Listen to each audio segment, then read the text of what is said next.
नमस्कार। जीबीएस यानी गिलन बा सिंड्रोम जितना मुश्किल नाम है उतनी ही जटिल है ये बीमारी। आजकल ये इंडिया में बड़ी तेजी से फैल रही है। अब तक कई लोगों की मृत्यु हो चुकी है। इससे पहले कि ये बीमारी आपके आसपास पहुंचे, आपको सावधान होने की जरूरत है। अगर इस पर तत्काल काबू नहीं पाया जा सका और लोग सतर्क नहीं हुए तो ये महामारी की तरफ फैल सकती है। जीबीएस नर्वस सिस्टम से जुड़ा इन्फ्लामेटरी डिसऑर्डर है जो नर्व्स के विरुद्ध एबनॉर्मल इम्यून रिस्पॉन्स के कारण होता है। कई बार ये किसी वैक्सीन के कारण भी हो सकता है और कई बार किसी सर्जरी के कारण। लेकिन सबसे चिंता की बात है किसी मरीज के संपर्क में आने से इसका फैलना। ऐसे में हम क्या करें? इससे बचने का तरीका क्या है? क्यों और किसे होती है ये बीमारी? यानी सबसे ज्यादा वल्नरेबल कौन है और क्या इसका सफल इलाज संभव है? ऐसे कई सवाल आपके और हमारे मन में उठ रहे हैं, जिनके जवाब के लिए आज हमने आमंत्रित किया है देश के जाने माने महामारी विशेषज्ञ डॉक्टर अमिताभ बैनर्जी को। डॉक्टर बैनर्जी वैक्सीन एक्सपर्ट भी हैं और पुणे स्थित डी.वाई. पाटिल मेडिकल कॉलेज में प्रोफेसर इमेरिटस हैं। क्योंकि ये जानलेवा बीमारी सबसे पहले और सबसे ज्यादा पुणे में ही पाई गई है, इसलिए डॉक्टर बैनर्जी इस बीमारी पर नजदीक से नजर बनाए हुए हैं। Welcome doctor Banerjee. धन्यवाद किशोर जी। सर, सबसे पहले तो हमें ये बताइए कि ये बड़ा टेढ़ा नाम है इसका, तो हम इसको शॉर्ट में ही बोलते हैं जीबीएस। ये है क्या जीबीएस और पुणे में इस समय क्या स्थिति है?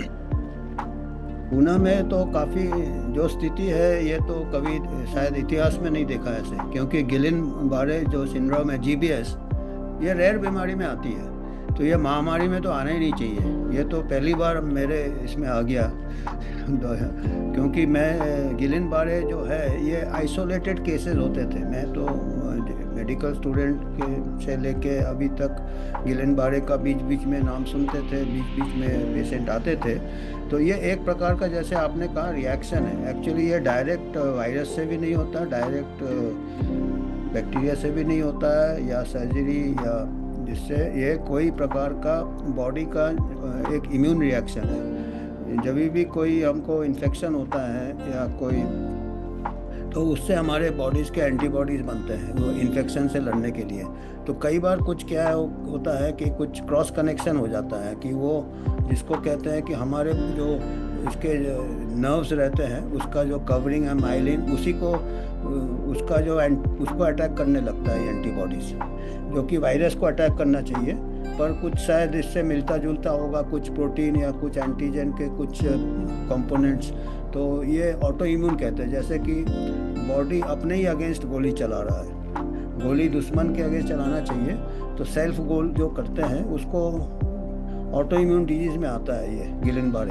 तो ये किसी भी ट्रिगर से हो सकता है कोई इन्फेक्शन, और ऐसा नहीं है कि जैसे अभी आज दस्त हो गए, हमको लूज मोशन हो गया और तीसरे दिन से गिलिन बारी हो जाएगा, ऐसा नहीं है। थोड़ा गैप होता है, 2 हफ्ते का गैप होता है कम से कम, क्योंकि एंटीबॉडीज बनने में 1-2 हफ्ते लग जाते हैं। तो अगर कोई आता है तो अभी हमको तो थोड़ा बहुत ऐसा भी कभी कभी लगता है कि अभी लोग थोड़े इतना मीडिया में बातचीत चल रहा है, क्योंकि थोड़ा बहुत हमको डायरिया हो गया, लूज मोशन हो गया, पेट खराब हो गया, उल्टी हो गया, तो उसमें डिहाइड्रेशन भी होता है, तो थोड़ा बहुत हमको कमजोरी भी आ जाता है उठने में या संतुलन थोड़ा ये होता है। तो अभी डर के मारे हम भी गिलिन बारे सोच के एक कोई साइकोलॉजिकल भी ओवर डायग्नोसिस होने के भी चांसेस है, क्योंकि ये जो कोई सेंस नहीं हो रहा है। जो एपिडेमियोलॉजी महामारी के विज्ञान के अनुसार हमारा अभी जो पुणे का सिचुएशन है, ठीक से ये या तो और भी कई कारण हो सकते हैं जो अभी तक मेडिकल लिटरेचर में रिपोर्ट नहीं किए गए हैं। जैसे कि हमारे जो पुणे में अभी इस साल जो था, काफ़ी प्रकोप जीका का भी था, बहुत high incidence Zika virus, dengue, chikungunya का बहुत हाई इंसिडेंस हुआ था पिछले 3-4 महीने में, 6 महीने में। और जीका के साथ भी गिलिन बारे रिलेटेड है, पर जीका होके आजकल 4-6 महीने हो गए, तो वो भी फिट नहीं हो रहा है। तो हम सोचते हैं कि जीका के 2 हफ्ते बाद। और दूसरा है कि ये जो 80% जो केसेस हो रहे हैं 5 किलोमीटर के रेडियस के अंदर आ रहे हैं, मतलब एक ही जगह क्लस्टर है। तो ये थोड़ा इंडिकेशन होता है कि ये शायद कॉमन सोर्स से आ रहा है, कोई एक ही सोर्स से पानी, कोई उसमें कॉमन पोल्यूशन हुआ है या कंटेमिनेशन हुआ है। अभी कैंपेलो एक कुएं का पानी ले रहे थे इन लोग, कोई प्राइवेट लैंड में है, कुएं का पानी ले रहे थे, तो हो सकता है वो कुएं के पानी में ठीक से उसको ये नहीं किया हो, तो कैंपेलोबैक्टर जेजुनी मिला है बैक्टीरिया, तो उसका रिपोर्टेड है, उसका इट कैन कॉज गिलेनबारे, कैंपेलोबैक्टर जेजुनी का। पर वो भी है कि इतने ज़्यादा केसेस क्यों हो रहे हैं, ये थोड़ा शंका है हमको, और ये थोड़ा फिट नहीं हो रहा है एपिडेमियोलॉजी में। दूसरे और भी कई बार होते हैं, कई बार डीप वेल वाटर में आर्सेनिक पॉइजनिंग भी हो जाता है, क्योंकि पेस्टिसाइड यूज होता है, इंडस्ट्रियल एरिया है, इंडस्ट्रियल वेस्ट है, तो वो नीचे जाके ग्राउंड वाटर में कभी कभी आर्सेनिक मिलते हैं। तो रेयरली आर्सेनिक से भी इस टाइप का पिक्चर कभी कभी हो सकता है, आर्सेनिक पॉइजनिंग, मर्क्यूरी पॉइजनिंग। ये मतलब ये नहीं कह रहा है कि मैं ये इसका वजह है, पर हमको ये देखना है कि क्या क्या हो सकता है, क्योंकि ये इतना मिस्टीरियस है कि हर चीज़ को हमको, तो वाटर का केमिकल एनालिसिस भी शायद भेजा है, तो उसका रिपोर्ट भी देखना ज़रूरी है, केमिकल एनालिसिस है। बाकी आपने वैक्सीन का बात कहा था, तो वैक्सीन तो ऐसा है कि वैक्सीन तो मास स्केल में दिया था, पर ये होने से ऑल इंडिया होना था, तो वैक्सीन भी ठीक से फिट नहीं हो रहा है। और ज़्यादातर जो है ये कुछ गाँव में ज़्यादा हो रहे हैं, रूरल एरिया में ज़्यादा हो रहे हैं, और रूरल एरिया में इतना वैक्सीनेशन कवरेज नहीं था। तो अगर वैक्सीन का होगा तो हमारा वेल टू डू पॉपुलेशन में ज़्यादा होना था, जो कि इन्फ्लुएंजा वैक्सीन भी लेते हैं, क्योंकि इन्फ्लुएंजा वैक्सीन से भी गिलेनबारे का रिलेशन है, कोविड वैक्सीन से भी रेयर है, पर ये हाईली वैक्सीनेटेड एरिया में होना चाहिए, तो ये ऐसा नहीं है, तो ये वैक्सीन का भी ये फिट नहीं हो रहा है ऐसे सिचुएशन में। और आज के तारीख में कैंपेलोबैक्टर कहते हैं कि मोस्ट लाइकली कॉज कैंपेलोबैक्टर है। तो ओवरऑल हमको क्या है कि वाटर, सेफ वाटर, जो पब्लिक वाटर सप्लाईज, अभी क्या हो गया है कि हमारे पब्लिक हेल्थ नेग्लेक्ट हो रहे हैं, पब्लिक वाटर सप्लाईज सेफ नहीं है, एडिक्वेट नहीं है, तो उसमें कंटेमिनेशन के चांसेस ज़्यादा है। हमारे दर्शकों को बताइए डॉक्टर साहब कि ऐसा कौन सा समय है, ऐसे कौन से सिम्टम्स हैं कि वो दिखे शुरुआती सिम्टम, और सतर्क हो जाना चाहिए कि डॉक्टर के पास जाने का समय आ गया। शुरुआत जो ऐसा है, जैसे अभी कैंपेलोबैक्टर में लूज मोशन होते हैं, और जैसे मैंने कहा कि इमीडिएटली लूज मोशन के बाद नहीं होगा, 1-2 हफ्ते का पीरियड होता है। तो अगर कोई प्रकार का रेस्पिरेटरी इन्फेक्शन भी हो गया या कोई वैक्सीन भी लिया है, तो उसके अगर 1 हफ्ते बाद या 2 हफ्ते बाद आपको नीचे से चालू होता है, यूजुअली पैरों से आपका बैलेंस का थोड़ा प्रॉब्लम होता है, और कुछ झिनझिनाहट होता है, टिंगलिंग जिसको कहते हैं, और सेंसेशन थोड़ा ये होता है, तब जाके आपको मेडिकल ये लेना चाहिए, कंसल्टेंसी।